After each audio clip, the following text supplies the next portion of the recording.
Bonjour à tous et bonne soirée, si je puis dire. Donc, nous sommes aujourd'hui réunis pour notre conférence du mois de mars, au cours de laquelle nous allons entendre une conférence sur deux personnages, deux artistes, deux sculpteurs, Carl Jean-Antoine Longuet et Simone Boissec. Avant de vous présenter la conférencière, quelques informations générales. D'une part, je vous annonce que nous aurons le jeudi 15 avril prochain la tenue de notre Assemblée générale et donc les membres de la société recevront les convocations et tous les documents nécessaires à l'avance par Internet et ceux qui n'ont pas d'adresse Internet recevront sous forme postale. Donc ça, c'est la première chose que je voulais vous dire. Je voulais aussi vous annoncer les deux conférences qui vont suivre.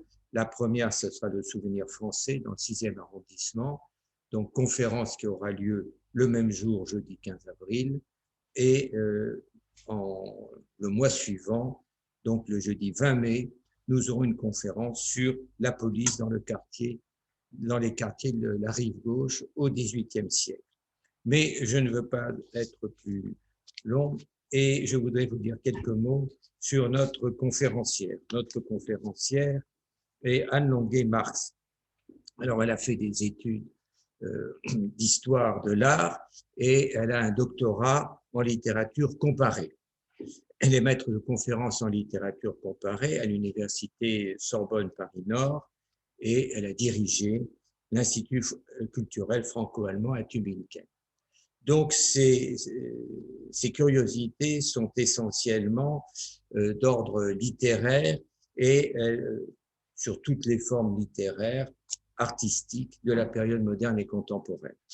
Donc, elle a à la fois des expériences de théâtre où elle a associé des expériences de mise en scène et de représentation et aussi de traduction d'œuvres littéraires, d'œuvres allemande en français ou d'œuvres françaises en allemand. Donc, pour vous donner quelques exemples, elle a fait la mise en scène d'une pièce de Samuel Beckett, de Georges Büchner, mais aussi de textes de Victor Hugo, et elle a publié de nombreux ouvrages sur Proust, Robert Musil, Schopenhauer et la littérature, par exemple, et j'en passe, cela serait trop long. Elle a fait aussi de nombreuses traductions de Heinrich von Kleist, de Walter Benjamin et d'Arthur Schnitzler. Mais évidemment, elle a également beaucoup publié en histoire de l'art et sur Carl-Jean Longuet et Simone Boissec pour la bonne raison que ce sont ses parents. Donc, elle va vous en parler, mais là encore, elle a énormément publié sur leur œuvre, sur l'œuvre de ce couple d'artistes qui ont chacun une œuvre originale, mais qui en quelque sorte s'inspirent l'un l'autre. Mais ce n'est pas moi qui vais faire la conférence, bien entendu, et donc je lui passe la parole.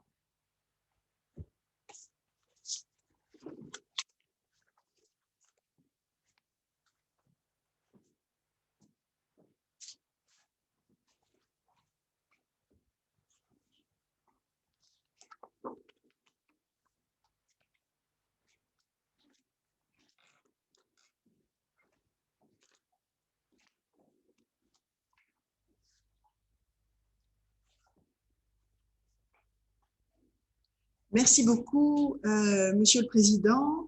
Je suis très heureuse de faire cette conférence dans le cadre de la Société historique et je tiens aussi à remercier tout particulièrement Christian Chevalier pour son infinie patience et son aide pour la présentation de ces images. À l'heure où un logiciel fait, paraît-il, fureur, qui permettrait de ressusciter les morts à partir d'une photo, je propose de le faire avec un moyen plus traditionnel dans l'histoire des hommes, leurs œuvres. En cette période de musée fermé, je vais donc vous inviter à entrer dans deux univers qui ont pris naissance dans les jardins de l'Observatoire et la rue Visconti, à 2 pas de l'École des Beaux-Arts. Et l'intérêt de cette déambulation avec ces deux artistes, que presque une génération sépare, est d'éclairer ce qui se joue dans l'histoire de la sculpture au XXe siècle, dans ce cœur de Paris. J'espère vous convaincre que la formation classique du premier et le côté autodidacte de la seconde n'a au bout du compte, pour nous qui regardons les œuvres, plus grande importance, car le propre de l'art est bien de transcender la technique et de la faire oublier. Les œuvres qui nous touchent n'ont pas d'âge. J'aime cette expression, entendue il y a quelques jours, que nos morts nous sculptent. Il est certain qu'en ce qui les concerne, l'histoire familiale a joué, comme pour nous tous, un rôle essentiel. Pour ma part, être la fille de deux sculpteurs a eu évidemment un impact sur mon rapport à la chose sensible, et jusque dans la langue, puisque je pensais, enfant, que la chaîne de radio que mes parents écoutaient, France Culture, était France Sculpture, comme si toute culture se donnait toujours en trois dimensions, hauteur, largeur, profondeur. Et ce malentendu a sans doute forgé ma relation à ces mondes qui se développaient dans et hors des ateliers. Retour à l'histoire donc et aux dates. Carl-Jean Longuet est enregistré comme Charles à sa naissance le 10 novembre 1904 parce que la guerre de 70, encore présente dans les esprits, interdit un prénom à consonance allemande. Et il signera ses œuvres Karl avec un C et non avec un K jusqu'en 1946. Quelques mots sur le grand-père Charles Longuet, que vous voyez ici, en ce premier jour anniversaire de la Commune. Opposant au Second Empire, il dirige la Rive Gauche, organe des étudiants du quartier latin, où il publie les premiers textes de l'Association internationale des travailleurs, rédigés par Karl Marx. Il est alors proche de Proudhon et de Blanqui, ce qui agacera d'ailleurs Marx, qui le traitera de proudhonien, ce qui n'était pas dans sa bouche un compliment, pour l'auteur de Misère, du Misère de la philosophie, qui avait répondu méchamment aux philosophies de la misère de Proudhon. Officier de la garde nationale pendant le siège de Paris en 70-71, il participe activement comme membre à la Commune, puis se réfugie après la semaine sanglante à laquelle il échappe en Angleterre, où il continue à militer dans l'Internationale. Il épouse Jenny, que vous voyez sur la photo, la fille aînée des Marx. De retour à Paris, après la loi d'amnistie, il milite à nouveau dans la gauche radicale. Jenny meurt. Jenny, dont Marx disait « Jenny, c'est moi », meurt en 83, un mois avant Marx, pour lequel ça a été un coup terrible, et laisse 4 enfants, le 5e étant déjà mort à 5 ans et enterré à Londres, dans la tombe des Marx. Jean, le père de Karl, a 7 ans et c'est l'aîné. Je termine donc sur Charles, proche collaborateur de Georges Clemenceau, qu'il a connu dans sa jeunesse, au journal La Justice, ami d'Anatole France, conseiller municipal de Paris. Il traduit et publie certains textes de son beau-père, comme les deux que je fais figurer, Salaire prix profit et La Commune de Paris, qui paraît aussitôt après La Commune. Et Charles demeure une figure du socialisme républicain. Son fils, Jean Longuet, avocat et journaliste, est une figure centrale de la SFIO, éternel et clairvoyant minoritaire dans toutes ses positions, on va le voir. Élu député de la Seine en 1914, ici j'ai mis le carton de sa invitation à ce grand banquet parce qu'elle est amusante. On voit que ce banquet se fait sous la présidence d'Anatole France avec des artistes de l'opéra et de la comédie française. Il est présent au moment de l'assassinat de Jaurès, dont il est très proche depuis l'affaire Dreyfus, et il sera fidèle à la position de Jaurès, à la tête des minoritaires à la Chambre des députés. Les minoritaires, c'était un courant pacifiste et internationaliste qui, pendant toute la guerre, s'est maintenue. Jean Longuet va prononcer en 19 un discours prémonitoire contre le traité de Versailles, qui vient d'être réédité récemment dans une édition établie par Gilles Candard. Ce discours, évidemment, va être extrêmement attaqué au moment de cette séance à la Chambre des députés. Sur la photo d'à côté, vous voyez Jaurès, Jean derrière avec ils sont tous chapeautés d'ailleurs, et sinon ce sont des figures de la SFIO, notamment d'Angleterre. Fondateur et directeur du journal Le Populaire, il est ensuite au centre du congrès de Tours en 1920, qui prend acte de la division des socialistes et des communistes.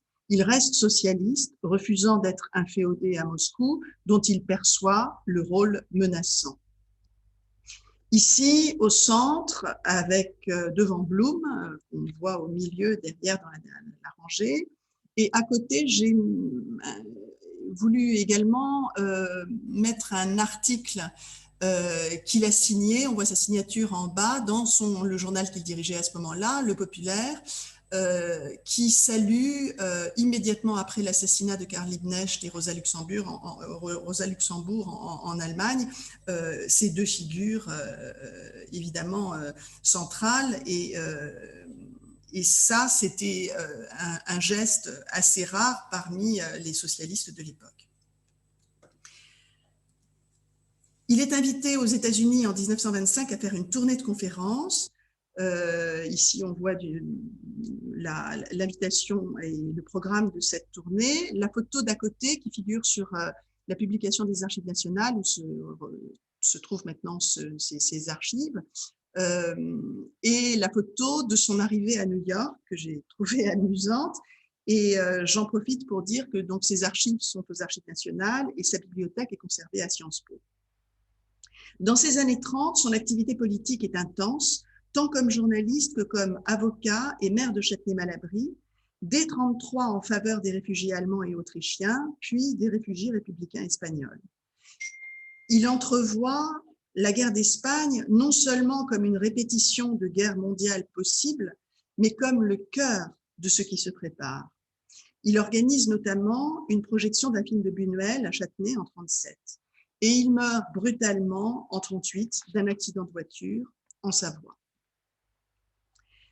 Revenons au sujet qui nous intéresse, maintenant plus précisément l'enfance de Karl.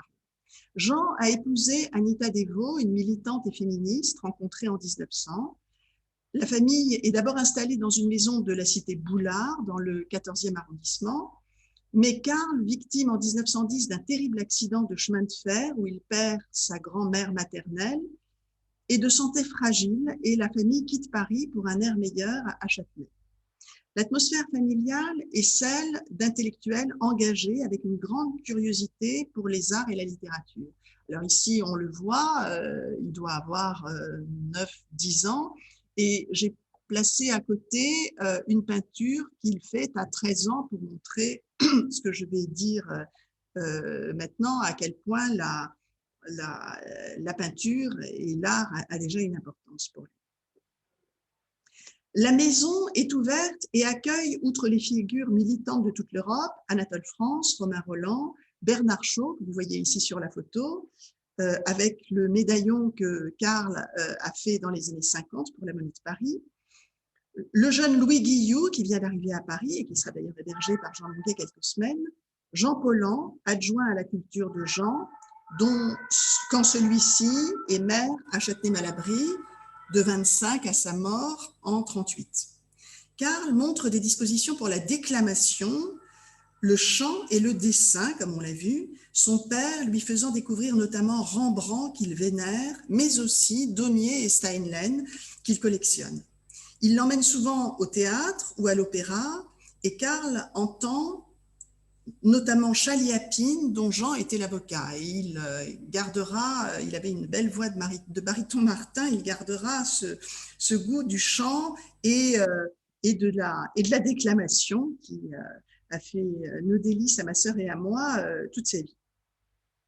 connaissait, il avait en mémoire énormément de textes et notamment les grandes tirades des Fables de La Fontaine et de grandes tirades de Rostand.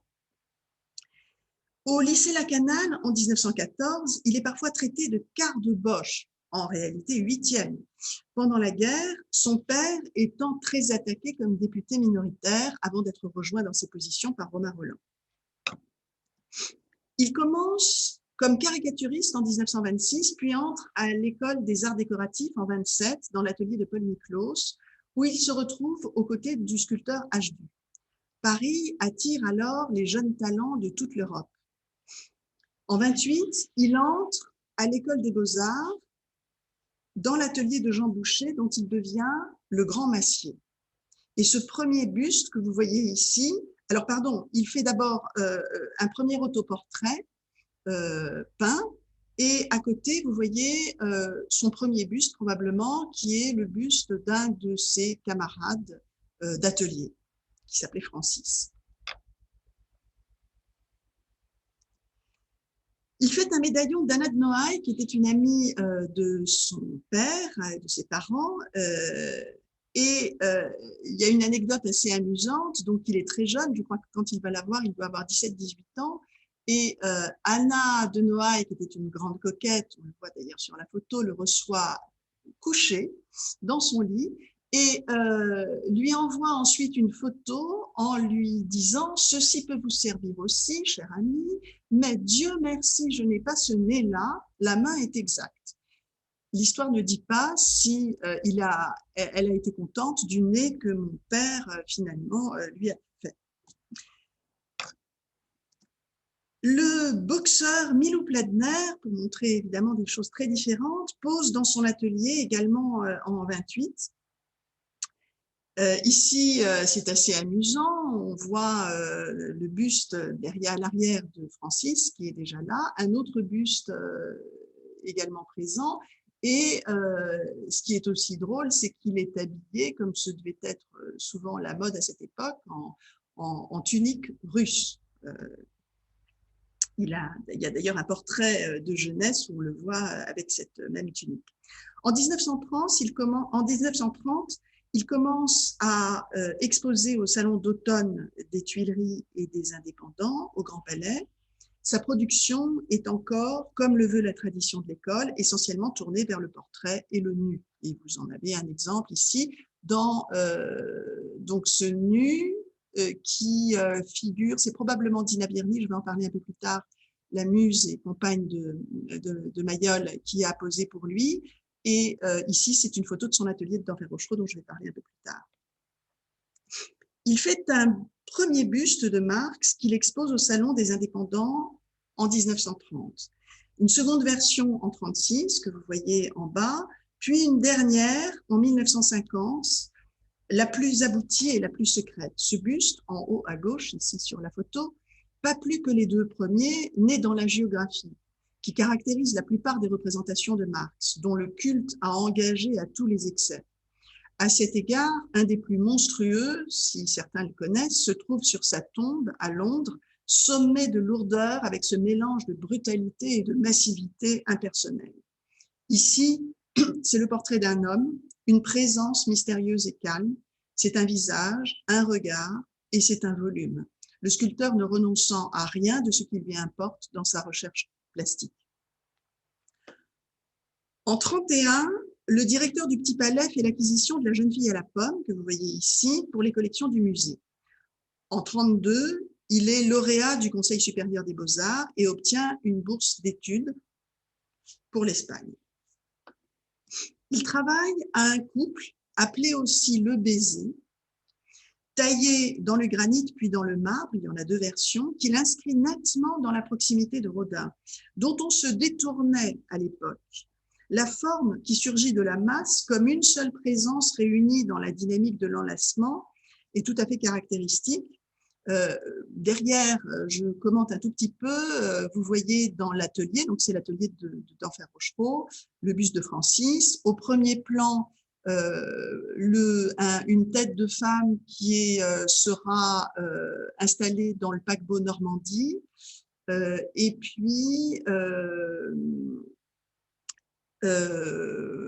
à côté, donc, j'ai mis une photo de ce couple où on voit très bien le côté inspiré par Rodin du dos.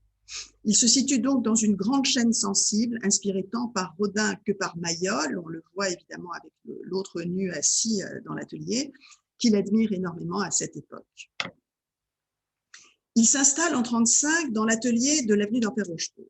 C'est un lieu extraordinaire, préservé, qui appartient à la famille de l'helléniste Victor Bérard, parti faire le voyage d'Ulysse, sur les traces d'Ulysse au début du siècle. Les Bérard occupent un hôtel particulier que l'on voit ici très bien grâce aux recherches de Christian Chevalier, un hôtel particulier qui se trouve à côté d'une allée d'ateliers aménagée dans les anciennes écuries du relais de poste, de l'ancien relais de poste de la barrière d'Enfer, menant au jardin de l'Observatoire. On voit la tour de l'Observatoire tout au fond. Cet hôtel a été démoli, les ateliers ont été préservés grâce à une longue action qui a bercé d'ailleurs toute mon enfance, de résistance des sculpteurs et notamment de mon père et de Paul Belmondo qui avait son atelier juste à côté du sien, pour ne pas transformer ces ateliers en parking. C'était la menace qui planait sur ce lieu dans les années 60 et 70. Ils ont été aidés à un moment par Malraux pour éviter ce massacre. Ces ateliers étaient pleins de charme, mais sans confort. Il fallait aller chercher de l'eau à la fontaine au début de l'allée et le chauffage était un chauffage au mazout. Et c'était donc extrêmement peu confortable. En 1935, il fait un premier buste de son père et également du philosophe Bernard Grothuizen. À partir de 1936, il participe à l'exposition du groupe des artistes de ce temps au Petit Palais, puis réalise de grandes fontaines à l'exposition internationale de 1937. Et ce grand buste de Jules Guesde pour le hall du pavillon du travail sur le quai d'Orsay lors d'une exposition internationale des arts et techniques. Cette galerie présente les figures marquantes de la Confédération générale du travail. Les sculpteurs Despio et Matteo Hernandez suivent son évolution, mais ils s'émancipent de ses maîtres et s'engagent dans des recherches en volume simplifié. La présence de l'art dans la ville devient pour lui une préoccupation. Et ici, on voit un bas-relief, l'esquisse d'un bas-relief pour le pont de Champigny qui a été réalisé. Malheureusement, ce pont a été détruit depuis. On peut voir encore rue Jacob, donc sur la façade de côté de la faculté de médecine de la rue des Saints-Pères, un médaillon. Son médaillon à lui est le premier qu'on peut voir à partir de la rue Jacob.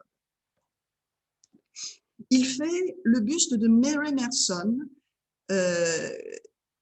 qui sera plus tard, donc ce buste qu'on voit ici, très beau buste en 1937, qui sera plus tard la compagne d'Henri Langlois, le fondateur de la Cinémathèque. Alors cette femme a eu un destin tout à fait extraordinaire, elle était d'une beauté remarquable. Quand mon père a fait son buste, c'était la compagne de Kiki de Montparnasse, donc c'était une danseuse russe, qui a épousé donc à cette époque, qui était la femme d'un grand décorateur, le maître d'Alexandre Tronner, qui s'appelait Lazare Merson, et elle va devenir, peu après la guerre, la compagne d'Henri Langlois, et ce sera vraiment la grande prêtresse de la Cinémathèque. Elle était venue voir son buste à la fin de sa vie et elle espérait, et j'espère que ça se réalisera peut-être, que son buste serait placé à la Cinémathèque. Dina Vierny, dont vous voyez ici un petit marbre, elle comme modèle, ce petit marbre s'appelle Dina, et la muse de Mayol pose régulièrement pour Carme. Et au-dessus, vous voyez un bas-relief qu'il entreprend, un Oedipe conduit par Antigone, thème qui n'est évidemment pas sans rapport avec la situation de ces années sombres. Il dessine toujours beaucoup et ne cessera jamais cette activité. Le musée des Beaux-Arts de Reims, d'ailleurs, je l'annonce déjà, prépare une exposition de ses dessins pour l'année prochaine, en 2022. Pendant la guerre, son engagement dans la résistance lui fait quitter Paris précipitamment alors que la police est venue pour l'arrêter. L'anecdote est amusante, il était en fait chez lui, rue Visconti, la Gestapo arrive et demande au concierge à quel étage se trouve Longuet, et le concierge a la présence d'esprit de dire « Ah, monsieur Longuet, il vient de prendre sa bicyclette, il vient juste de partir, et on ne monte pas l'arrêter. » Il part aussitôt pour Marseille et reste un an à Marseille, où il va travailler avec Alexandre Troner, donc le décorateur des films de Marcel Carnet et de bien d'autres. Et là, il aide Troner à des décors pour un film auquel participe Louis Jouvet. De retour à Paris, il est en relation étroite avec Jean Paulhan et Édouard Depreux, résistants, proches de Jean Longuet, et d'ailleurs futur ministre de l'Intérieur en juin 1946, puis plus tard cofondateur du PSU, évidemment quelques années plus tard. L'état-major national clandestin des FFI se réunit dans son appartement de la rue Visconti, où il est installé depuis 1931, et le mot de passe sera bien sûr, puisqu'on est chez un sculpteur, terre cuite. Il travaille dès 1944 à une libération qui doit être exposée au Salon d'automne. Mais cette libération sera détruite dans le transport. Alors ici, j'ai trouvé intéressant de montrer qu'avant d'être une allégorie, et peut-être un peu fermée dans un certain classicisme, disons, j'en dirai un mot tout à l'heure, il y a ce torse, donc c'est un torse qui devient une allégorie. Évidemment, c'est le début de la sculpture qu'on voit à côté. Cette libération qui était prévue donc pour le salon d'automne va être détruite, comme ça arrivait de temps en temps dans le transport. Et mon père, sans doute pour en garder le souvenir, a fait ce photomontage où on la voit figurer alors qu'elle n'existe plus. Ici, l'œuvre a été détruite par accident, mais mon père me disait que dans le processus de création, il y avait souvent nécessité de détruire parfois des œuvres volumineuses pour laisser place pour les autres à naître dans un atelier trop étroit pour garder la mémoire de tout ce qui s'y inventait.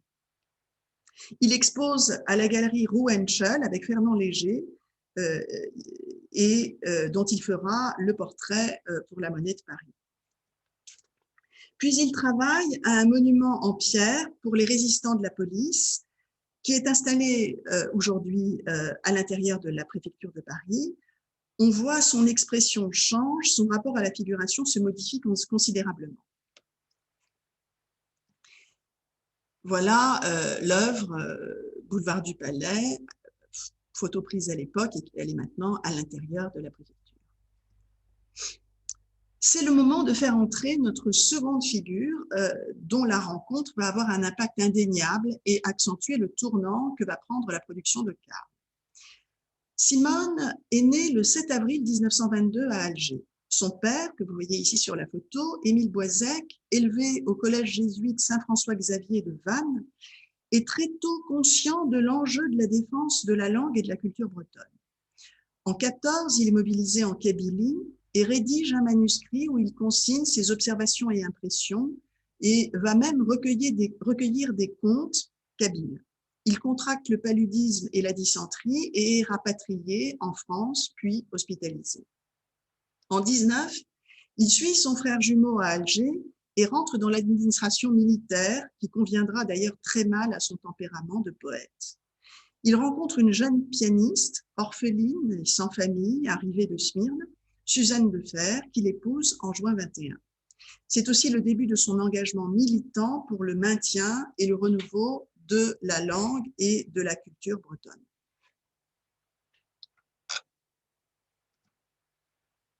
Son père, le père de Simone, a joué indéniablement un rôle essentiel dans l'éveil de sa sensibilité. Il se montre très ouvert à l'art populaire qui l'environne à Alger et transmet à sa fille ce qu'on pourrait considérer comme un sens aigu de l'expression humaine sous toutes ses formes. En effet, l'enfance partagée entre Alger et la Bretagne, où se trouve la famille paternelle, la confronte tout à la fois à des paysages maritimes à l'intensité lumineuse contrastée, à des matériaux rudes comme le granit et aux formes d'art populaire les plus variées. Calvaire breton, poteries et objets d'art populaire collectionnés par son père, statuettes africaines offertes par ce dernier quand elle a 7 ans, enfin, objets paternels sculptés par lui dont elle est entourée.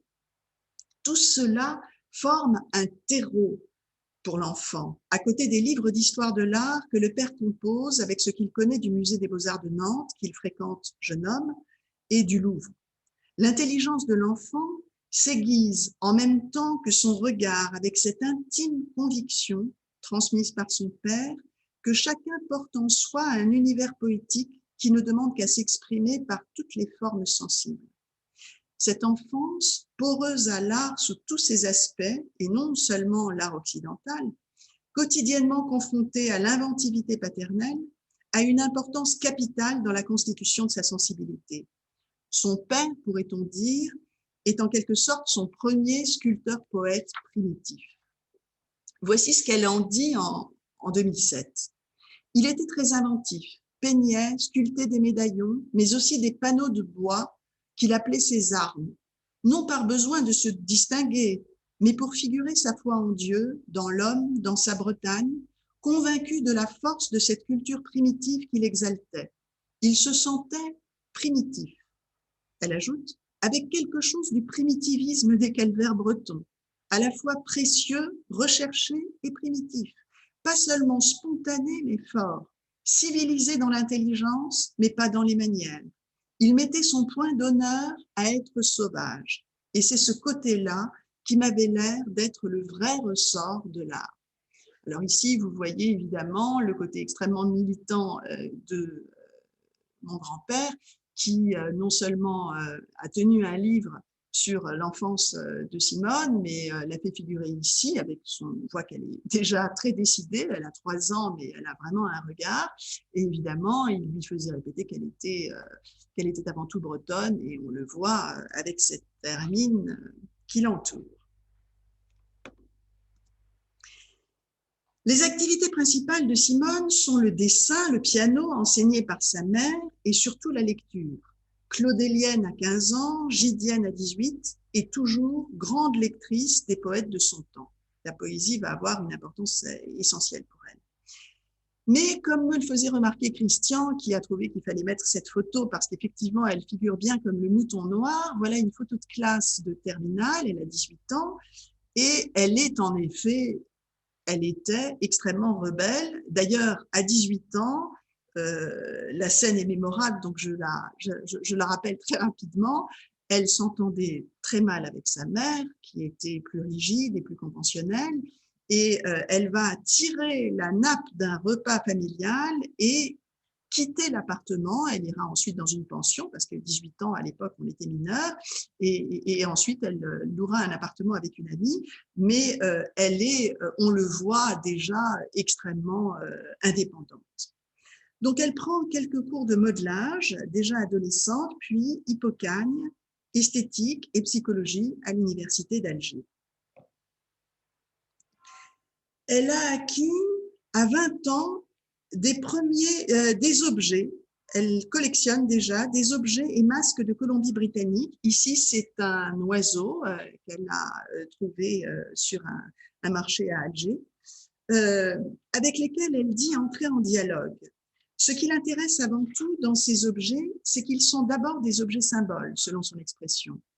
Cette année de 42, elle fait la connaissance d'un résistant polonais qui prépare le débarquement et lui donne des cours pour qu'il perde son accent. Elle rencontre en 43 chez une ethnologue qui occupe l'atelier du peintre Albert Marquet sur le port d'Alger, un proche de Gide, Frédéric Maigret, surréaliste excommunié et résistant qui va diriger l'agence France Presse à Alger. Il y a eu, il y a quelques années, une exposition sur les dessins du jeune surréaliste de ce Frédéric Maigret à la maison Victor Hugo, place des Vosges. Celui-ci est enthousiasmé par sa vivacité et sa très grande culture. Elle dévore tout ce qui paraît, livres et revues, grâce à la fameuse librairie Les vraies richesses d'Edmond Charlot, ami de Camus et premier éditeur, il faut le rappeler, du Silence de la mer de Vercors. Maigret l'engage au service culturel et étranger.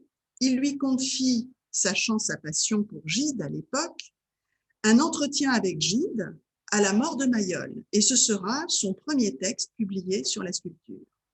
Elle se met à traduire des textes sur Henry Moore, du critique d'art Herbert Reed, qu'elle rencontrera en 1945 et qu'elle lit déjà dans une revue anglaise sur la littérature et l'art, Horizon. Et je note simplement, sa bibliothèque étant conservée maintenant à la bibliothèque Kandinsky, que ces numéros de revue sont très intéressants parce que fortement annotés et qu'il y a presque des petites conférences dans les marges alors qu'elle n'est pas encore sculpteur, mais qu'elle s'intéresse déjà énormément à la création. Elle songe à faire alors du reportage artistique et de l'ethnographie. Elle s'y engage déjà lors d'un entretien avec le fondateur du Bardo, musée de préhistoire et d'ethnographie d'Alger, Maurice Régas.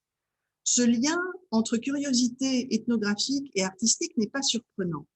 Le lien entre les objets repérés par l'ethnologue et l'amateur d'art se retrouve sous le même regard et c'est cette force poétique et essentielle qui la touche. Elle passe l'été 1945 à Londres, la photo correspond à cette période, et découvre la sculpture de Henry Moore et de Barbara Hepworth, puis à Paris, celle de Picasso et de Gonzalez. Appelée en mai 1945 par l'AFP de Paris, où elle travaille depuis 1944 à Alger, elle dit découvrir le courant artistique auquel elle aspirait et participait sans le savoir. Elle s'installe rue de Bourgogne, à 2 pas du musée Rodin, et suit les cours d'esthétique d'Étienne Souriau à la Sorbonne, tout en continuant à travailler à l'AFP. Elle est très souvent au 9 rue Campagne Première, où habite une amie peintre dans cette cité d'intellectuels et d'artistes. Elle fait la connaissance de Bernard Grothuizen, proche de Pollan et de Francis Ponge. Elle rencontre le peintre surréaliste Dominguez et sympathise aussitôt avec lui. Petit détail, comme beaucoup de personnes de cette génération, ma mère pratiquait essentiellement le vouvoiement, mes parents se vouvoyaient, et elle vouvoyait d'ailleurs ses amis d'études de la période de l'université. Elle ne tutoyait au fond que ses amis d'enfance. Et la seule personne qu'elle a tutoyée, m'avait-elle raconté, c'était Dominguez, qui, avec ce tempérament espagnol très chaleureux qui lui rappelait beaucoup Alger, l'a immédiatement tutoyée et elle l'a tutoyée aussi. Mais c'était vraiment le seul. Première coïncidence, Carl-Jean Longuet, qu'elle ne connaît pas encore, a fait en 1935 le buste du philosophe et a exposé avec Dominguez et Léger en 1945. Mais arrivons-en à la rencontre. 1946, c'est le moment de la rencontre. Chacun prétendra avoir repéré l'autre dans une conférence de Sartre. En réalité, ils vont faire connaissance chez Jacques Calmy, qui a été le secrétaire de Jean Longuet. Karl invite rapidement Simone dans son atelier et propose de faire son buste. Alors ici, c'est un des premiers médaillons que mon père a fait, où on voit, malheureusement la photo n'est pas très bonne, mais on voit quand même le profil, les deux profils du couple. Et ici, le buste, on voit sur le buste de gauche qu'il en a fait sa Néfertiti. Donc, elle vient poser dans l'atelier. On voit derrière, d'ailleurs, le marbre du couple, derrière le buste de droite. Et ici, il y a 2 versions donc, du buste. Il sera placé au musée d'Alger. Et il est également maintenant la version Néfertiti, si je puis dire, au musée Unterlinden de Colmar, le plâtre original. En 1947, elle quitte l'AFP, aidée des conseils du sculpteur, qui, je la cite, lui confirme le sens du volume, de la forme, de l'essentiel, pour se consacrer définitivement à la sculpture. Elle fait encore quelques traductions de textes de William Blake pour le catalogue de l'exposition qu'organisent Philippe Soupeau et Jean Val à la galerie René Drouin. Cette période d'après-guerre est une période de grande mutation et de renouveau plastique. Henri-Pierre Rocher, que vous voyez ici sur la photo, chez qui Simone loue un studio, emmène le couple chez Brancusi. Et c'est pour Longuet une sorte de confirmation de son évolution. Libéré du modèle, il va vers le volume primordial et ce dialogue avec le matériau si cher à Rodin et Brancusi.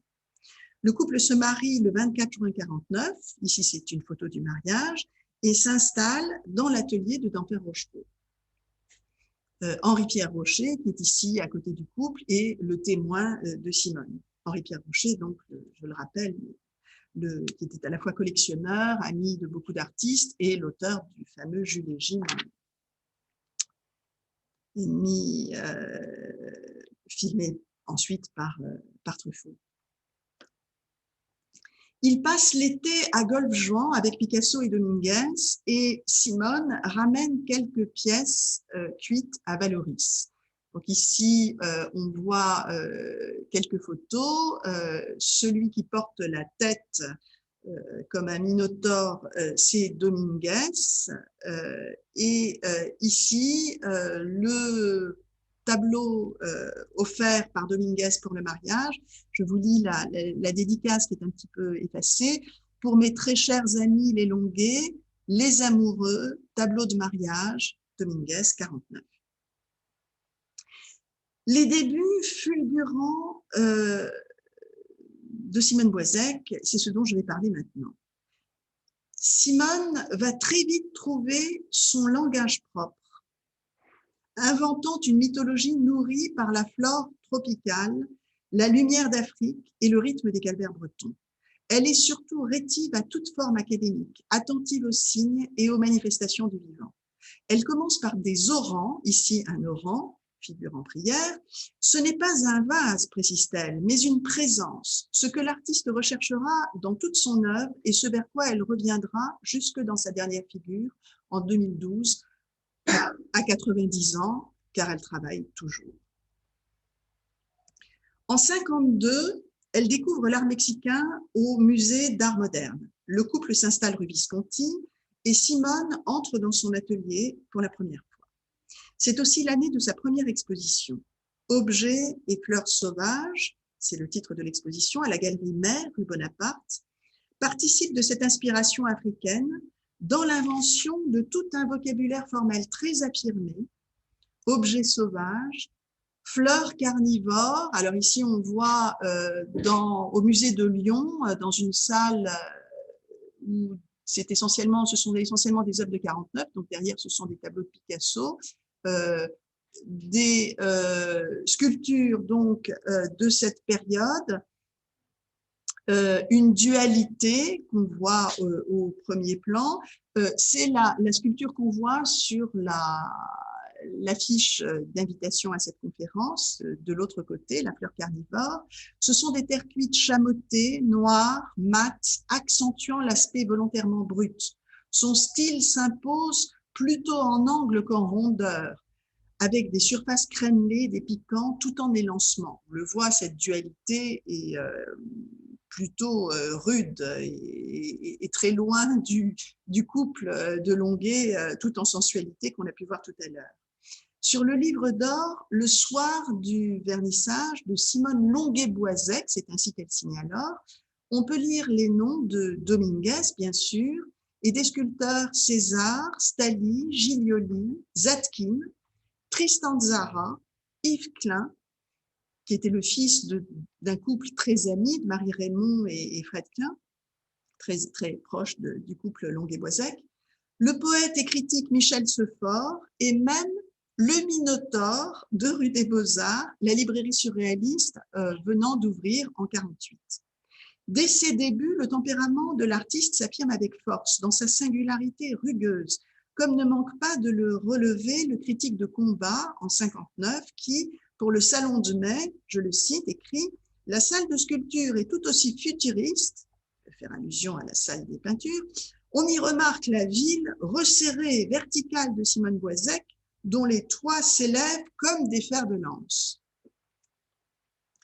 On retrouve ce rythme de croix avec l'arbre de 52 et avec la forêt qui, plus complexe, annonce la série des villes qui vont suivre. De cette première période dite sauvage, elle dira en 2007 « Je n'essayais pas de me définir, j'explosais ». C'est ce qui frappe Germaine Richier qui vient la féliciter lors de sa seconde exposition en janvier 54 à la galerie Jeanne Bucher. Ici, on voit le totem qui est actuellement maintenant conservé au Centre Pompidou. À droite, l'homme cactus, dont deux versions, une version en terre cuite au musée d'art et d'histoire de Meudon et une version en ciment se trouve au musée de la ville de Paris, musée d'art moderne de la ville de Paris. Et ici, le soleil, Césaire, qui est au Centre Pompidou, et le faune, tous deux au Centre Pompidou. D'autres versions se trouvent à Nantes et à Colmar. Le sculpteur Étienne Martin l'invite à exposer avec lui. Carl Jean, de son côté, est en pleine transformation également. Il alterne la taille directe à laquelle il a été formé, pierre, onyx, marbre, bois, plomb martelé et soudé. Ici, on voit un couple sur le carton d'invitation, un couple en onyx dont il fera un grand couple en granit qui est au Centre Pompidou. Et il alterne donc taille et modelage, sculpture et bas-relief et continue le portrait. Ici, un portrait d'Éluard, le dernier portrait d'Éluard qui sera fait en 51 quand Éluard vient poser dans son atelier. Jean Cassou, autre figure de la Résistance et directeur du musée d'art moderne, fait l'acquisition en 1950 de deux œuvres, donc le grand couple, qui n'est pas sur la photo, en granit, et la femme assise en granit également, que vous voyez ici, et qui est maintenant au Centre Pompidou, très représentative de son évolution et de sa nouvelle expression. Les salons, 3 salons, vont jouer un rôle important dans les métamorphoses de l'art dans cette après-guerre. Le salon de mai, qui se crée en 43 rue Dauphine, avec des artistes allant du surréalisme à l'abstraction, tous opposés au nazisme et à sa condamnation de l'art dégénéré. Henri-Georges Adam, dont une sculpture était longtemps présentée devant la faculté d'Assas, elle a disparu. Un des fondateurs fera inviter Simone Boisec après sa première exposition de 52. Deuxième salon, le salon des réalités nouvelles, depuis 1946, qui se donne pour objectif la promotion de l'art concret, l'art non figuratif ou l'art abstrait.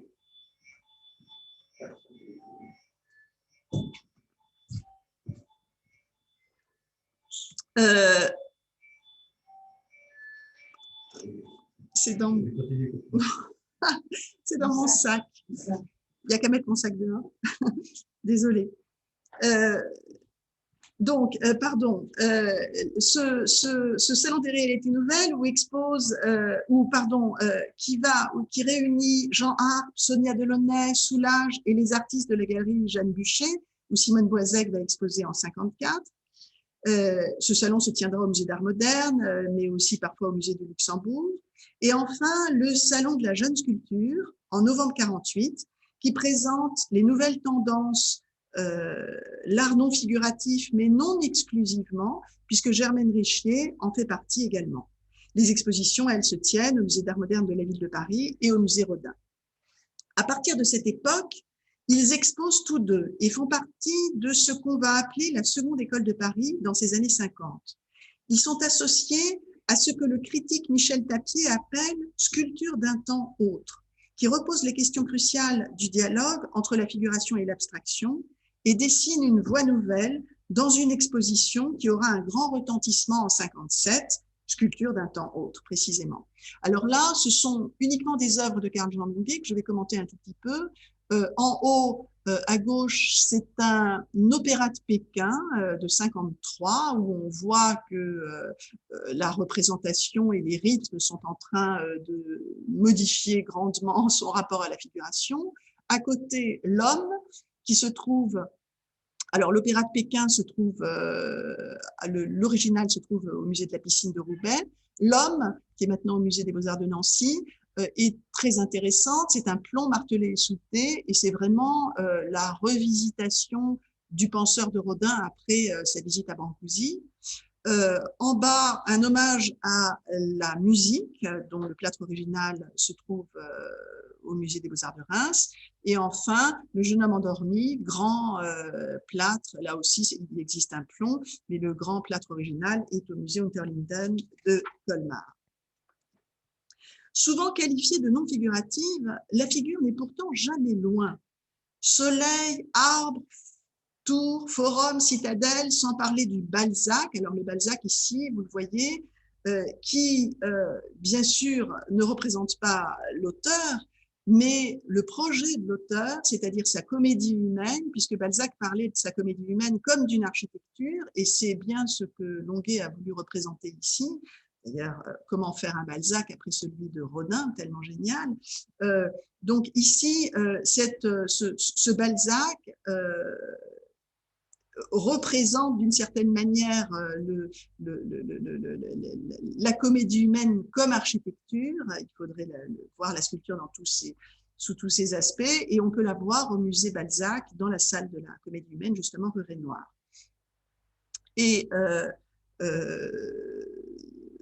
on voit, alors oui, je m'arrête un instant quand même, je voudrais commenter aussi cette victoire.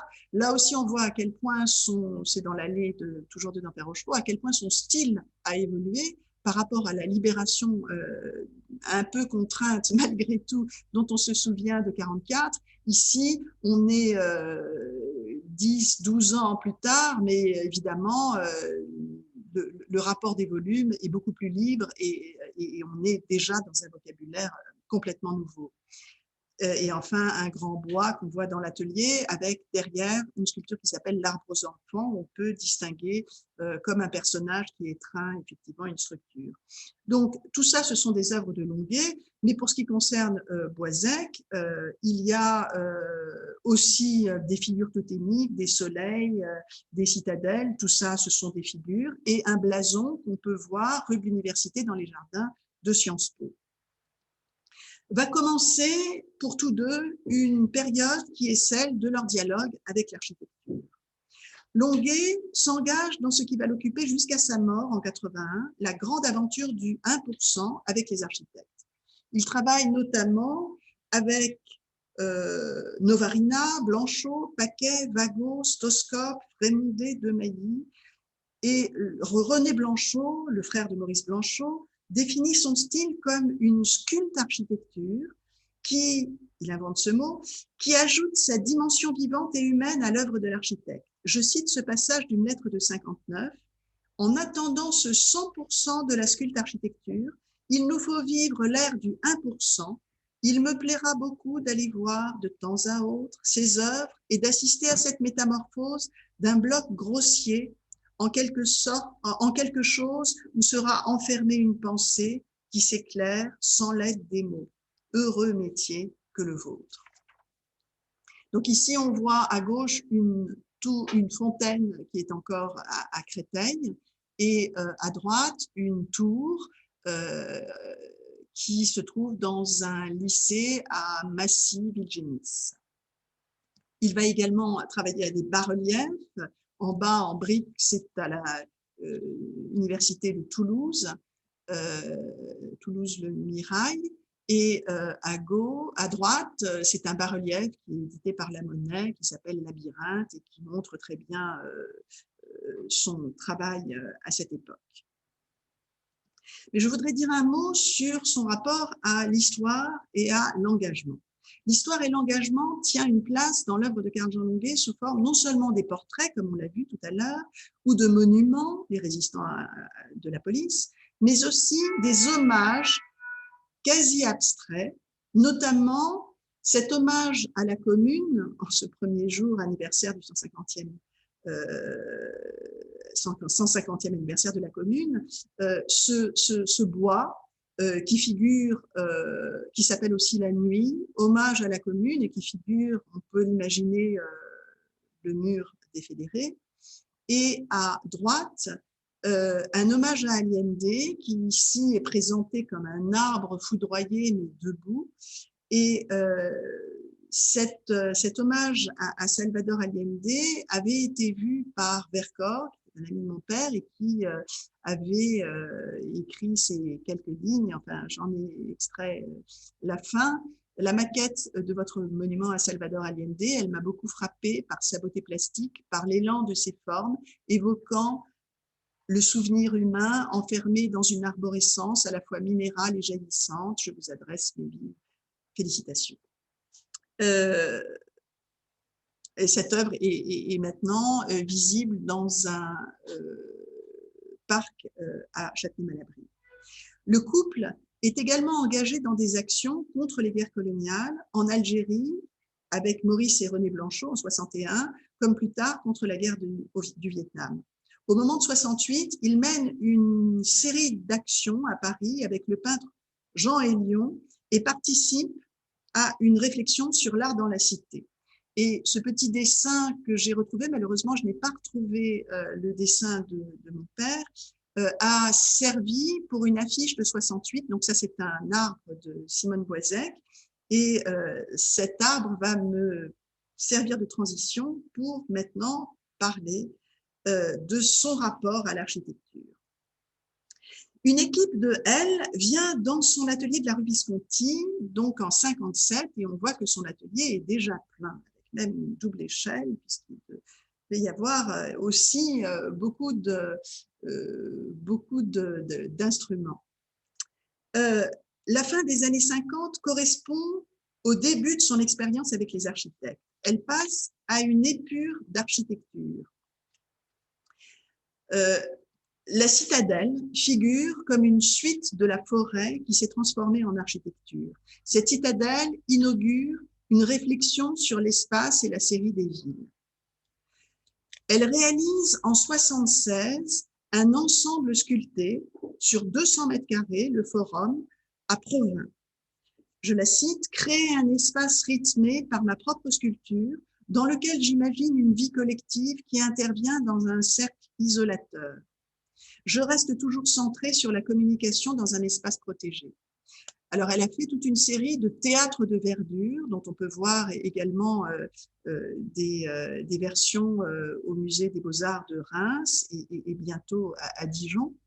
Ce qui est un peu triste, et je fais juste une petite parenthèse sur les 1%, c'est que malheureusement, les œuvres qui étaient dans les collèges ou dans les lycées ont parfois été mal conservées, ont parfois disparu, et c'est notamment le cas pour cette sculpture que j'ai essayé de retrouver il y a quelques années et dont il n'y avait plus de traces. C'est un peu le scandale des œuvres qui n'ont pas été toujours préservées comme elles l'auraient dû.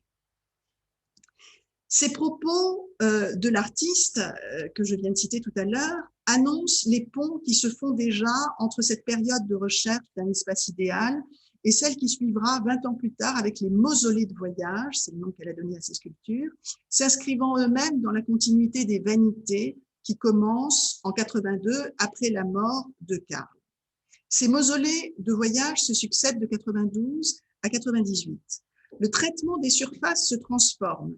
Les architectures des années 60 sont lissées et nettes pour préparer idéalement à la taille de la pierre que Boisec privilégiait pour ses réalisations en grande dimension. À l'inverse, ici on le voit, ces mausolées subissent un travail de surface nouveau, d'érosion subtile, d'irrégularité et d'usure savante. Et évidemment, ça n'est pas sans rapport avec ce thème de la vanité et du passage du temps. Ainsi, les étapes et séries, soleil, dualité, figure totémique, puis vanité, ville, puis mausolée, se répondent-elles sans cesse, relançant les formes jusqu'à la fin. Ainsi, cette dernière sculpture, en 2012, reprend le premier au rang, devenu figure, couronnée à la façon d'un totem. Ainsi, le premier soleil, va être repris 50 ans plus tard en soleil nocturne, mais plissé par le temps. Cette recherche d'une forme qui agit sur l'esprit et d'un esprit qui s'incarne dans une forme va être celle de toute une vie, alors qu'elle définit sa sculpture comme un désir d'espace, de forme et de vie, ne séparant jamais sa démarche plastique de ce qui est à l'origine de ces formes qui surgissent, un certain état. J'en arrive à ma conclusion. Si les thématiques abordées se retrouvent chez l'un et l'autre, figure humaine, couple, dualité, arbre, forêt, ville, architecture, elles s'inscrivent dans la grande geste de la sculpture qui a vu en ce XXe siècle bien des métamorphoses.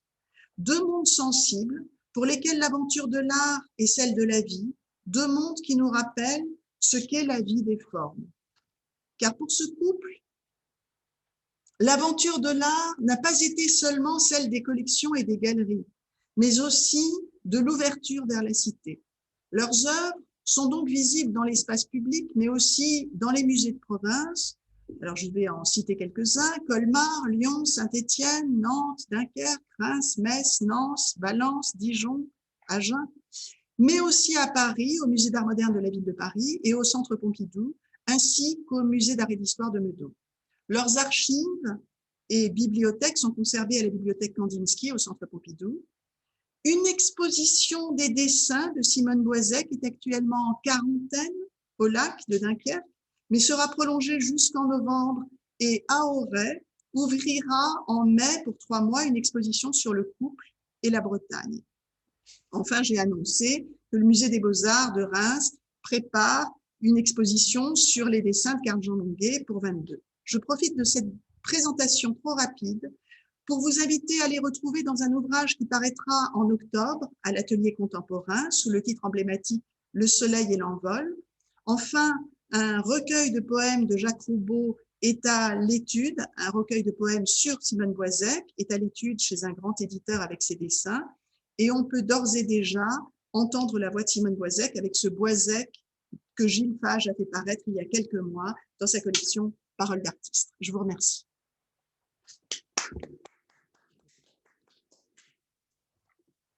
Madame, je vous remercie infiniment pour cette conférence passionnante, parce que vous nous avez fait découvrir finalement deux grands artistes que moi je dois avouer très humblement que j'ignorais complètement et dont l'œuvre est à la fois extrêmement abondante, variée. Et puis il y a toute cette histoire en plus qui la sous-tend, une histoire de deux personnes, de deux êtres, et puis une histoire plus longue encore et plus grande, et qui l'a fait vivre en quelque sorte. Et c'était tout à fait passionnant. Je voulais vous remercier. Alors, il y a une question toute bête, mais je suis tout à fait ignorant. Mais cela me fait penser, il y a un autre couple comme ça, mais dans la peinture. C'est les Léger. Est-ce qu'ils avaient des rapports? Est-ce qu'ils se connaissaient? Est-ce qu'ils avaient des rapports? Le couple de Fernand Léger et de Nadia Claude de si on peut faire ça. Absolument. Oui. Alors, oui, il y avait trop de matière, donc effectivement, je regrette. J'ai toute une série, bien sûr, ils se sont connus puisqu'ils ont exposé ensemble en 45, et mon père a fait un portrait de Fernand Léger qui a été édité par La Monnaie, et j'ai retrouvé récemment toute une série de photographies qu'il lui avait données, donc bien sûr, ils se connaissaient. Et qui lui ont servi pour faire ce portrait qui est d'ailleurs très beau. Et d'ailleurs, c'est amusant parce que pourtant les deux visages entre Léger et celui de mon père n'avaient pas grand rapport, mais je trouve que dans le portrait qu'il a fait de Léger, je retrouve un peu le visage de mon père. Bon, oui. C'est dommage que je n'ai pas marqué. Non, mais bon, ils se connaissaient en effet. Non, mais c'était déjà extrêmement riche. Et on voudrait encore continuer à vous écouter avec un grand et à regarder cette œuvre avec beaucoup de plaisir et de passion. Alors, vous nous avez parlé pendant la guerre, il est à Marseille et il participe à des décors de films. Alors, les films, vous savez, on peut les voir. Alors, ça, c'est ma grande souffrance, c'est que malheureusement, je n'ai pas réussi. Alors, j'ai simplement, j'ai une anecdote en fait qui va peut-être vous décevoir un peu, mais je n'ai pas réussi à retrouver de quel film il s'agissait. Si des cinéphiles nous entendent, peut-être vont-ils retrouver cette réplique. il se trouve que dans le film, Jouvet et notre père nous l'imitaient à merveille, comme vous l'avez compris, c'était aussi un acteur. Jouvet disait dans ce film, à chacun son eczéma. Donc voilà une piste. C'est pas le docteur Knock. Oui, alors peut-être. Écoutez, il faudrait chercher. Voilà. Enfin, donc je ne veux pas prolonger cela. Et puis alors, il y a toutes sortes de salons. Après la Seconde Guerre mondiale, il y a aussi tout l'art, l'influence qui vient de l'Est avec le néo-réalisme socialiste, enfin, etc. Alors que eux, c'est le moment où justement ils vont vers quelque chose qui est plus abstraction, etc. Mais étant donné les engagements politiques, est-ce que, là encore, quels étaient les rapports? Est-ce qu'ils avaient des rapports avec justement cet art qui était un peu à l'opposé, si je puis dire, de leur propre vision esthétique? Absolument. Alors, oui, c'est un point très intéressant. Donc, bien sûr, par leur position politique, ils auraient dû… bon, ils étaient évidemment intéressés, mais artistiquement, évidemment, ils étaient absolument aux antipodes de cet art qui leur paraissait complètement enfermé, figé. Et je crois qu'ils ne s'y sont. Alors là, pour le coup, enfin, je veux dire, la différence était très nette entre les positions politiques et la question de l'art. Et on voit bien à quel point, par exemple, mon père, je dirais, est sorti d'un certain classicisme, parce que là, il faut bien dire que la Libération, même si c'est triste qu'elle se soit cassée, mais enfin, elle était quand même, il y avait quelque chose qui était un peu raide par rapport à ce qu'il va faire après. Et il est bien évident que tous ces hommages ensuite, soit pour la Commune, soit pour Allende, ne font aucune concession à son langage et à son art, et c'est ça qui est intéressant, évidemment. Bien sûr. Donc là, ils ont toujours été très, très éloignés du réalisme socialiste. Je veux dire, j'en avais quasiment aucune connaissance enfant, bien sûr. En tous les cas, encore merci parce qu'il y aurait des questions à poser, des conversations à poursuivre.